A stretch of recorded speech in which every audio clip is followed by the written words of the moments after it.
ఈరోజు మనోడు బర్త్డే రా పబ్లోకి వెళ్దాం. వద్దురా ఇవన్నీ మంచిగా. పిచ్చివాడ ఈ మత్తులో ఉన్న మజా నీకేం తెలుసురా? ఒక్కసారి రుచి చూసావంటే స్వర్గం కనపడుతుందిరా. ఎందుకో ఇవన్నీ కరెక్ట్గా అనిపిస్తుందిరా నాకు. Cheers!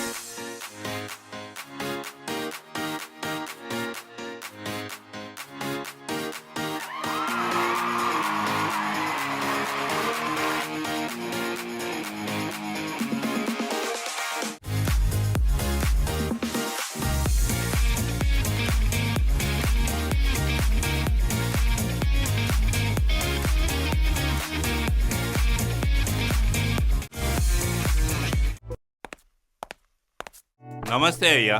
నమస్తే సీనయ్య. ఇంకా పనికెళ్ళలేదా? వెళ్తున్నా అయ్యా. Bye daddy. బాయ్ నానా, జాగ్రత్త.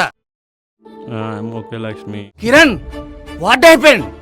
Nothing dad, I'm okay. Chinnababu గారు డ్రగ్స్ కి అలవాటు పడుతున్నారు.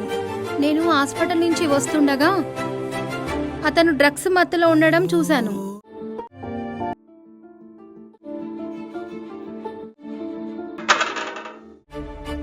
బాబుగారు.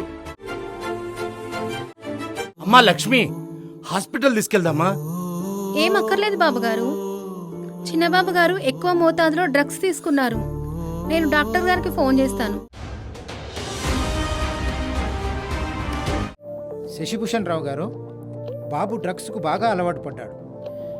ఇంకా ఎక్కువైతే మానడం చాలా కష్టం. ఈ డ్రగ్స్ మహమ్మారి ఎంతోమంది యువతను పట్టి పీడిస్తోంది, వారిని నిర్వీర్యం చేస్తోంది. దేశ భవిష్యత్తుకు ఉపయోగపడవలసిన యువతీ యువకులు డ్రగ్స్కు బానిసై తమ భవిష్యత్తును నాశనం చేసుకుంటున్నారు.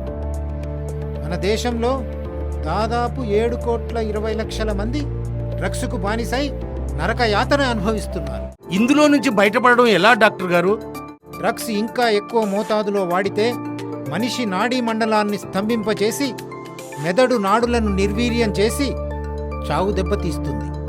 అయితే అదృష్టవశాత్తు యాంటీ ఎడిక్షన్ డ్రగ్స్ ఉన్నాయి. 1 నెల రోజులు జాగ్రత్తగా వాడినట్లయితే ఈ బ్యాడ్ హ్యాబిట్ నుండి బయటపడవచ్చు. అవును లక్ష్మి, ఈ డ్రగ్స్ నుంచి దూరంగా ఉండడానికి నేను చాలా ప్రయత్నిస్తున్నాను. కానీ ఆ టైం వచ్చేసరికి నరాలని లాగేస్తున్నాయి, మెదడు మొద్దుబారిపోతుంది.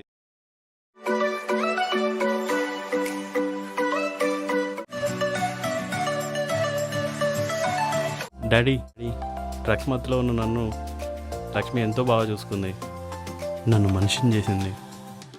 నేను దాన్ని ఇష్టపడుతున్నాను.